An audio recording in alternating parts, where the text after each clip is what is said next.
میرے نبی پاک صلی اللہ تعالی علیہ وسلم نے فرمایا شعبان میرا مہینہ ہے، رمضان میرے رب کا مہینہ ہے۔ اتنی برکتوں والا مہینہ، اتنی شانوں والا مہینہ ماہ رمضان، آپ نے کچھ باتوں کا بڑا ہی خیال رکھنا۔ ایک تو آپ نے کوشش کرنی ہے نمازیں ذوق کے ساتھ پڑھی جائیں، یعنی ایک ہے کہ اوہ ٹانگیں نہیں اٹھ رہی اب تراویح کا ٹائم، نہ اس میں کجی ہے، اس میں تھوڑا سا نا ذوق کی کمزوری ہے۔ اٹھنا ہے تو شوق سے اٹھنا ہے، بھاگ کے اٹھنا ہے۔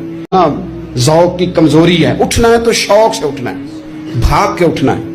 آپ نے مسجد کے ساتھ دلچسپی پیدا کرنی ہے، کوشش کرنی ہے مسجد کی صفائی بھی رمضان میں ہمارے ہی سے ہی آئے۔ اپنے علاقوں کی مساجد کی صفائی، نماز شوق سے پڑھنی ہے، شوق سے۔